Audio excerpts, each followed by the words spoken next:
Hi అండి. నమస్తే. నేను మీ Hema. Welcome back to my channel. ముందు వీడియో చూశారు కదండీ! మదురై వరకు ఎండ్ చేశాను వీడియో. తర్వాత నైట్ మేము అక్కడ స్టే చేసి ఎర్లీ మార్నింగ్ అయితే రామేశ్వరం స్టార్ట్ అయిపోయామండి. అంటే తెల్లారగట్లే లేసిపోయాము. రామేశ్వరం స్టార్ట్ అయిపోయాము. ఆ రోజు మాకు ఈవినింగ్ అయిపోయింది రామేశ్వరం రీచ్ అయ్యేసరికి. మధ్యాహ్నం భోంచేసి కాసేపు రెస్ట్ తీసుకొని అప్పుడు దర్శనానికైతే వెళ్ళాము.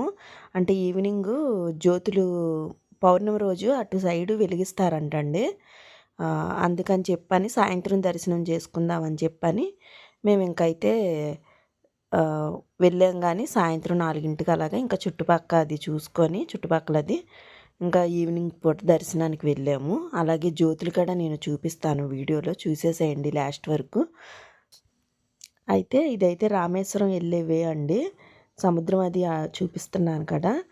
తర్వాత మేము వెళ్ళేటప్పటికి పంబన్ బ్రిడ్జ్ ఇంకా ఓపెన్ అవ్వలేదు. అయ్యుంటే బాగుండేదిగా, అది కూడా చూసేవాళ్ళం. అంటే అది వర్క్ జరుగుతుంది, ఎండ్ అయిపోయింది, కాకపోతే ఓపెన్ అవ్వలేదంట. ఇప్పుడు ప్రస్తుతానికి ఓపెన్ చేశారు. మనం వీడియోలో అది చూస్తున్నాం కదా. మా బ్యాడ్ లక్ అప్పుడు ఓపెన్ లేదు. ఇంకా అయితే చాలా బాగుంది వాతావరణం అది అక్కడ రామేశ్వరంలో. మదురై వరకు ఫుల్ వర్షం ఉందండి మాకు. మదురై నుంచి ఇంకా లేదు, ఇంక వర్షం అయితే ఏమీ లేదు, ఎండ అది బాగుంది. రామేశ్వరం రీచ్ అయ్యేసరికి అసలు వర్షం అనేది అయితే లేదు, అంత బాగానే ఉంది.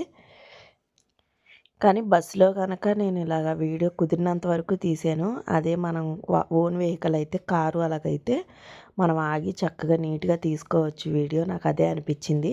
కాకపోతే ఇంత లాంగ్ మనం కారులో జర్నీ అంటే కష్టం కదా. అంటే వెళ్ళొచ్చు, ఇద్దరు డ్రైవింగ్ చేసేవాళ్ళు ఉంటే మట్టుకు వెళ్ళొచ్చు. ఇంకా మా వారు ఒక్కరే కదా, కష్టమైపోయిద్ది, ఇబ్బంది పడిపోతాము అని చెప్పని ఇంకైతే మేమైతే కారుకి అయితే రిస్క్ చేయదలుచుకోలేదు. ఇంకా ఇలా బస్సులోకి వెళ్ళాము. మొత్తం అక్కడ లోకల్ మొత్తం బస్సులు ఆటోలే తిరిగింది. మేమైతే కొంచెం ఇబ్బంది పడ్డాం లగేజీతో. అది అంటే అలవాటు లేదు కదా, కొంచెం ఇబ్బంది అయితే పడ్డాము. పర్వాలేదులేండి, మరి తప్పదు ఒక్కొక్కసారి. ఇంకా మేమైతే రూమ్ తీసేసుకున్నాం. ఫస్ట్ రూమ్ తీసేసుకొని లగేజ్ అయ్యి రూమ్లో పెట్టి కొంచెం ఫ్రెష్ అయ్యి, అంటే స్నానాలు ఏం చేయలేదు, ఇంకా అదే డ్రెస్సులతోనే ఉన్నాము. ఇంకా వెళ్దాము జ్యోతులు అవి చూద్దాం, దర్శనం చేసేసుకున్నామండి ముందైతే. దర్శనం అయితే తొందరగానే అయ్యింది. కాకపోతే గుడి చాలా పెద్దవి. మేము వెళ్ళిన గుళ్ళన్నీ అంటే మెయిన్ గుళ్ళే మేము ఎంచుకున్నాము. అస్సలు చూడనివి అలాగే చూడాల్సినవి అన్నట్టుగా తీసుకున్నాము. అదే గుళ్ళు, ఆ గుళ్ళు తీసుకున్నాం. అయితే చాలా పెద్ద గుళ్ళండి మేము వెళ్ళిన ప్రతిదీ. మదురై కానీ, రామేశ్వరం కానీ, అరుణాచలం కానీ అన్నీ చాలా చాలా పెద్ద.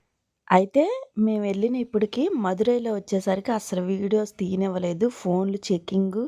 తర్వాత త్రివేంద్రం గాంచి అదే పద్మనాభ స్వామి గుడి. ఇక్కడ రామేశ్వరంలో మట్టికి అసలు ఆ చెకింగ్ అన్నది లేదండి. ఎవరు వచ్చినట్టు వాళ్ళు తీస్తున్నారు. ఏదైతే మెయిన్ తీయకూడదు అన్న చోట అయితే బోర్డు పెడుతున్నారు, వీడియోలు నాట్ అలౌడ్ అని చెప్పి పెడుతున్నారు. అయితే కొన్ని కొన్ని చోట్ల అందుకనే ఆ నందీశ్వరి దగ్గర, వినాయకుడి దగ్గర కొంచెం సీక్రెట్గా తీసాం మేము వీడియో అయితే. అయితే ఇక్కడొచ్చేసరికి చాలా మటుకు మా వారే తీశారండి వీడియో. అంటే నాకు భయమేస్తుంది. ఏమి చెకింగ్ చేయలేదు, ఫోన్ల గురించి ఏమీ అడగలేదు, ఎందుకొచ్చింది రిస్కు. అంటే కొన్ని చోట్ల మేము చూసాము. అంటే మేము ఫేస్ చేయలా, చూసాము. హుండీలో ఫోన్లు వేసేయటం, కొడతాం, అవి కూడా నేను ముందు వీడియోలో మీకు చెప్తాను. అందుకని చెప్పి నేను కొంచెం రిస్క్ చేయదలుచుకోలేదు. ఆల్రెడీ ఎక్కడంటే త్రివేంద్రంలో జరిగిందండి. వేరే ఆయన ఎలాగో ఫోటో మొత్తానికి వీడియో తీసాడు గుళ్ళో కొంచెం లోపలిది. తీయటం, ఆ ఫోన్ అది తీసేసుకొని ఆయన్ని కొట్టేసాడు, సెక్యూరిటీ బాగా కొట్టేసాడు పాపం. నాకు అందుకు భయం వేసింది, ఎందుకు వచ్చింది రిస్క్ అని. ఇంకా మా వారేమో నేను తీస్తాలే అని చెప్పని లోపల వరకు ఈయనే తీశారు. ఇంక బయటకు వచ్చేసిన తర్వాత ఇదంతా నేను తీశాను. దర్శనం అయితే తొందరగానే అయిపోయింది, చాలా బాగా జరిగింది. మ్యాక్సిమం మేము టికెట్ దర్శనాలకే వెళ్ళామండి. అంటే ఇంత దూరం వచ్చాం కదా! దగ్గరగా చూద్దాం అన్నట్టుగానే టికెట్ దర్శనాలకి అయితే వెళ్ళాము. ఆ రోజు జ్యోతులు ఒకటి వెలిగించటం నైటు 8:30 ఆ టయానికి వెలిగిస్తున్నారండి జ్యోతులు. ఇంక అందుకని కొంచెం తొందరగానే అయిపోయింది దర్శనం అయితే మాకు. మాకు గుళ్ళోకెళ్ళినప్పటికైతే ఫస్ట్ తెలియలేదు ఇలా జ్యోతులు వెలిగిస్తారు అని విషయం. బస్సులో వెళ్తుంటే ప్రతి గుమ్మం దగ్గర తమిళనాడు సైడ్ అండి నాకు బాగా నచ్చింది. ప్రతి గుమ్మం దగ్గర ఇవి దీపారాధన కుందులుంటాయి కదా! పెద్ద పెద్దవి ఇత్తడివి. అవి ముగ్గులు వేసి ముగ్గుల్లో కుందు పెడుతున్నారు వెలిగించి సాయంత్రం పూట. నేను ఎక్కడి నుంచి అంటే ఇది గమనించింది కేరళ దాటిన కాడ నుంచి మ్యాక్సిమం కేరళలో కూడా చూశాను. కేరళ దాటిన తర్వాత బాగా ఎక్కువగా చూశాను. అయితే తీరా చూస్తే ఏంటసలా ఇలాగ ఎలిగిస్తారా ఇక్కడ ప్రతిరోజు సాయంత్రం అని అనుకున్నాను. ఫస్ట్ షాపుల దగ్గర చూశాను. ఓకే. షాపుల దగ్గర ఇలా వెలిగిస్తారు అనుకున్నాను గానీ, ఇంకా ఎదరకొచ్చే కొద్దీ ఇళ్ళ దగ్గర కూడా పెడుతున్నారు.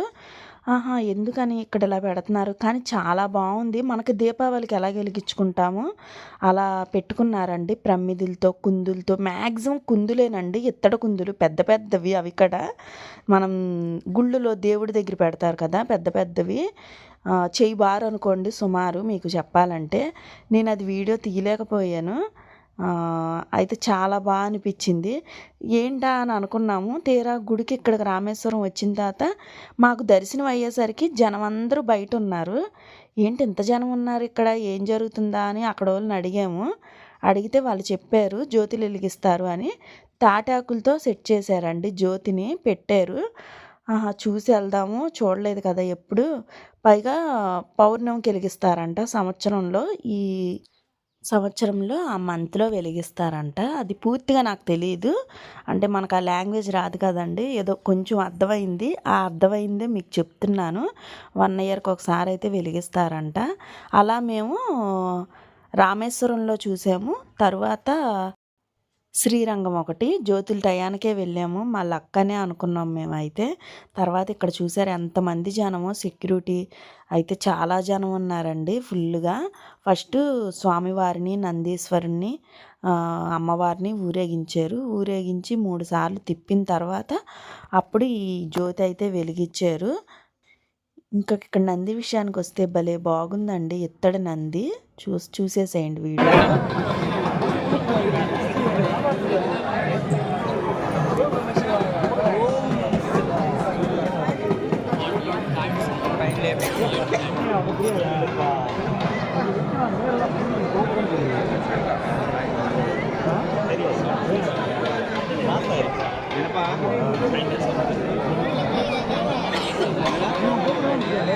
హర మహాదేవ్ హర హర మహాదేవ్.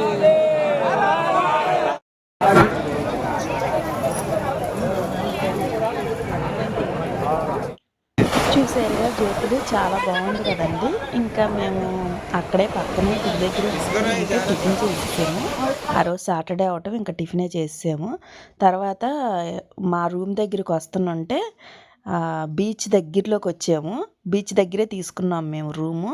అంటే రూమ్లోకి అయితే వ్యూ కనిపించదులేండి, బిల్డింగ్స్ అడ్డున్నాయి. ఇంకా సరే అని చెప్పి ఊరికనే చూద్దామని చెప్పని నడుచుకుంటానేగా వచ్చేది. గుడి దగ్గర నుంచి రూమ్ దగ్గరలోనే తీసుకున్నాము. ఇంకా అలా నడుచుకుంటా వస్తానంటే ఇక్కడిక్కడ వచ్చాము. మా చిన్నబ్బాయిని అయితే అస్సలు ఆపలేకపోయాం. వెళ్దామని అంటాడు, దిగుదాం అంటున్నాడు. అప్పటికే అలలు ఎక్కువైపోయినాయి. వద్దులే నాన్న తెల్లారి వెళ్దాంలే అని చెప్పని ఏదో మాట చెప్పేసి తీసుకొచ్చేసాము. ఇంకా నైట్ పడుకొని మేమైతే ధనుష్కోటి బయలుదేరామండి. ఇది వెళ్ళే వేనే మీకు చూపిస్తున్నాను. అటు ఇటు సముద్రం, మధ్యలో రోడ్డు. మన ఇండియా ఎండింగు మీకు తెలుసు కదా. రూమ్ అయితే మేము ఖాళీ చేయలేదండి. లగేజ్ అన్నీ రూమ్‌లోనే ఉన్నాయి. ఇంకా మార్నింగే ఫ్రెష్ అయిపోయి ఇంకా ధనుష్కోటి అయితే బయలుదేరిపోయాము. అసలు మా ప్లానింగ్ ఏంటంటే ఇది కూడా వెళ్ళాలండి ఎక్కడికి, కన్యాకుమారి కూడా వెళ్ళాలి. కాకపోతే వెదరు సపోర్ట్ చేయదు. మెయిను సూర్యోదయం చూస్తాకే కదండీ కన్యాకుమారి వెళ్ళేది. వర్షాలు పడుతున్నాయి కదా ఎందుకులే అని అయితే ఇంకా అది ఆగిపోయాం కన్యాకుమారి. ఇంకా ధనుష్కోడి పెట్టుకున్నాం అందులోకి. లేకపోతే ధనుష్కోడి వెళ్ళాలన్న ఆలోచన మాకు లేదు. అక్కడికి వచ్చిన తర్వాత ఇది క్యాన్సిల్ చేసుకొని దానికి వెళ్ళాము. వెదర్ బాగుంటే వర్షం అది లేకపోతే దానికే వెళ్ళేవాళ్ళం. తర్వాత దీని సంగతి ఆలోచించేవాళ్ళమేమో. అయితే ఇది బాగుంది. చూడాల్సిందే కదండి మనం. మన ఇండియా రోడ్ ఎండింగ్ తర్వాత లాస్ట్ విలేజు అవి నెక్స్ట్ వీడియోలో అప్లోడ్ చేస్తానండి. వీడియో లెంత్ ఎక్కువైపోయిందని నేను ఇక్కడ వరకే పెడుతున్నాను. అయితే ఇదైతే చాలా బాగుంది. మా పిల్లలైతే బాగా ఎంజాయ్ చేశారు ఇక్కడ. ఇంకా ఆటో మాట్లాడేసుకున్నాం మేము రూమ్ దగ్గర వాళ్ళని అడిగితే వాళ్ళకి సంబంధించిన ఆటో పిలిపించారు తెలిసిన వాళ్ళదే. ఇంకా ఆటోలోనే వచ్చేసాము. అప్ అండ్ డౌను వాళ్ళే తీసుకెళ్తారు, వాళ్ళే తీసుకొస్తారు. మనల్ని 1200 ఎంతో ఛార్జ్ చేశారు. నాకు సరిగ్గా ఐడియా లేదు, మర్చిపోయాను. ఇంకెక్కడ ధనుష్కోడి అయితే వచ్చేసామండి, రీచ్ అయిపోయాము. మాకు 1 అవర్ పట్టింది మాకు రూమ్ దగ్గర నుంచి, మేము ఉన్న దగ్గర నుంచి, అది రామేశ్వరం గుడి దగ్గర నుంచి ధనుష్కోడి రావటానికి 1 అవర్ పట్టింది. మార్నింగ్ టిఫిన్ చేసే బయలుదేరాము. ఇంకా తర్వాత ఇక్కడికి వచ్చిన తర్వాత మొత్తం మీద ఇక్కడ ఒక 2 అవర్స్ ఉండుంటాం మేము. బీచ్ దగ్గరే కానీ దిగలేదులేండి కిందకైతే. బోట్లు అయి ఉంటే రామసేతు వెళ్ళేవాళ్ళు వెళ్తారంట. అయితే అప్పుడు అది లేదు ఫెసిలిటీ మరి. ఎందుకనో మేము అడగలేదు ఇంకా. అయితే చాలామంది అక్కడ శ్రీలంక అయితే కనిపిస్తుందని అన్నారు అక్కడి నుంచి. మాకైతే ఏమీ కనిపించలేదు అన్నారు కానీ అందరూ చూసాము. మరి అవునో కాదో కూడా మాకు తెలియదు. తర్వాత ఇది బే ఆఫ్ బెంగాల్, ఇండియన్ ఓషన్ కదండి. అవైతే వాటర్ తేడా తెలిసింది మాకు, కనిపించింది. గ్రీన్ కలర్లో ఉన్నాయి, తర్వాత లైట్ నావీ బ్లూ కలర్లో ఉన్నాయి, 2 రకాలుగా. అది మట్టికి వాటర్ అయితే చూసాం మేము. 2 సముద్రాలు కలిసినాయి కదా. తర్వాత ఇక్కడికి వచ్చేసరికి దండలు కాంచి అన్నీ వీటితో శంఖాలతో వాటితో చేసినాయి అండి. ఇయర్ రింగ్స్, బ్రాస్లైట్స్, క్లిప్స్ అన్నీ చాలా ఉన్నాయి. నేనైతే బ్రాస్లైట్లు క్లిప్పులు తీసుకున్నాను, బ్రాస్లైట్లు తీసుకున్నాను. మెడలోకి వచ్చేసరికి రాళ్లతో దండ ఒకటి తీసుకున్నాను. బాగుంది, అంటే గుర్తుగా ఉంటుందని చెప్పి తీసుకున్నాను. ఆ రోజు వరకే వేసాను, మళ్ళీ ఇప్పటి వరకు అది అసలు వాడలేదు నేను. ఇంకా మా వారు పిల్లలు వచ్చేసరికి అక్కడ సుబ్రహ్మణ్యేశ్వర స్వామి ఉన్నారంట. అంటే అక్కడి నుంచి చాలా దూరంలేండి, వెళ్ళలేదు మేము. నాకు దేవుడి పేరు కూడా ఐడియా లేదు, ఆయన ఏమంటారో. బ్లాక్ కలర్ పూసలు 45 రోజులు ఆయన దగ్గర పెట్టి పూజించి అవి మనకి అదే అమ్ముతారంట అక్కడ గుడి దగ్గర. మీకు ఏమన్నా ఐడియా ఉంటే నాకు కామెంట్ చేయండి. మా పిల్లలు ఉంటే చెప్పేవారు నాకు, అది ఐడియా లేదు. అయితే అవి అయితే అక్కడ అమ్ముతున్నారు. అవి తీసుకున్నారు ముగ్గురు. మంచిదంట అది వేసుకుంటే. వీళ్ళ ముగ్గురు అయితే అవి తీసుకున్నారు, నేనైతే అవే తీసుకున్నాను. ఇంకెక్కడ కొన్ని ఫోటోలు వీడియోస్ అయితే తీసుకున్నాము.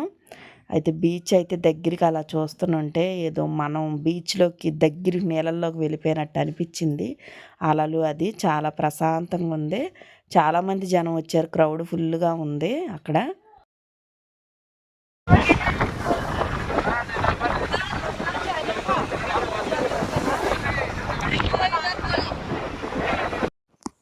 కానీ సముద్రాల దగ్గరికి వస్తే మా చిన్న అబ్బాయిని అస్సలు ఆపాం. మామూలుగానే వాడికి వాటర్ అంటే బాగా ఇష్టం. దిగాడంటే రానంటాడు, అంత ఇదిగా ఆడతాడు.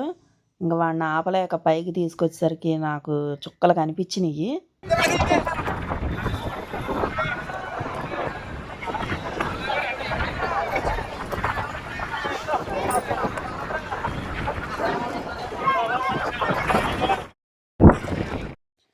ఇంకా మా వారికి శంఖం కనిపించినాయి అంటే కొనకుండా అస్సలు ఉండరు, ఆయనకు అంత పిచ్చి. మీరు కూడా వినేసేయండి.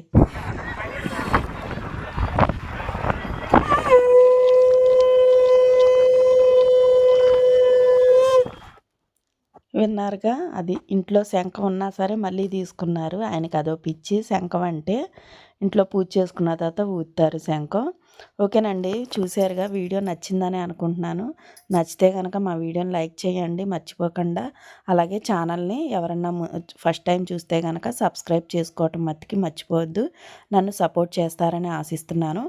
ఇంకా నెక్స్ట్ వీడియో వచ్చేసరికి శ్రీరంగం వెళ్ళింది పెడతానండి. అరుణాచలం, శ్రీరంగం వెళ్ళింది.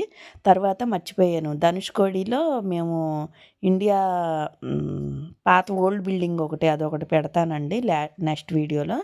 ఓకేనండి, మా వీడియో కనుక నచ్చితే లైక్ చేయండి, షేర్ చేయండి, సబ్స్క్రైబ్ చేసుకోండి. ప్లీజ్ అండి నన్ను సపోర్ట్ చేయండి. మరొక మంచి వీడియోతో మళ్ళీ కలుస్తాను. Bye friends.